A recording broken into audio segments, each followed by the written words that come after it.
Hi అండి, నేను మీ లలిత బీశెట్టి. ఈరోజు పెరట్లో మునగాకు, తమలపాకులు ఇవన్నీ పెరట్లో ఉన్నవన్నీ చూపిస్తున్నానండి. ఇది తమలపాకు చెట్టు, ఫెన్సింగ్కి ఎక్కించానండి. ఇది పూజలకి ఇవే తీసుకుంటాం మేము. ఇది వచ్చిందండి మునగాకు అండి. మునగాకు తీసాను, ఒక మునగకాడ వచ్చింది. 3, 2, 1 స్టార్ట్.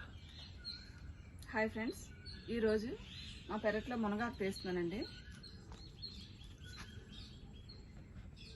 పప్పులో వేద్దామని మునగాకు తీస్తానండి. మునగాకులో చాలా మెడిసినల్ వాల్యూస్ ఉంటాయని మీ అందరికీ తెలిసిందే.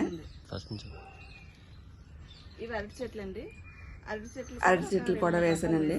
ఇందులో ఒక 4-5 రకాలు వేసాను.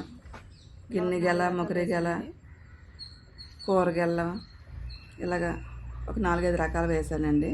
1 ఇయర్ అయింది వేసి.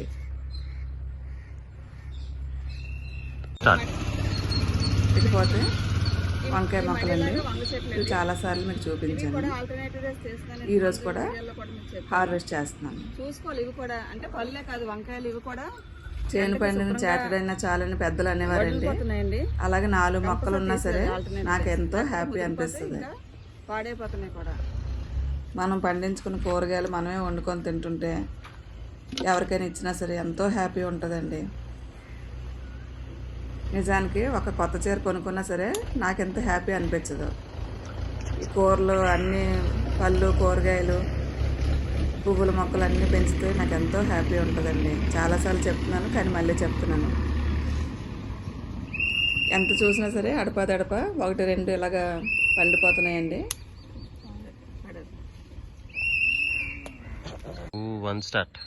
ఇదండి ఈరోజు వీడియో. ఈరోజు బరబాటిలు ఇవ్వండి. బరబాటిలు వచ్చాయి. వంకాయలు, పపాయ, మునగాకు, ఒక మునగాడు వచ్చిందండి. పప్పులో వేద్దాం. మునగాకు కొంచెమే తీసాను, పప్పులో వేద్దామని తీసాను. బరబాటిలు అండి. బరబాటిలు బాగానే వస్తున్నాయండి.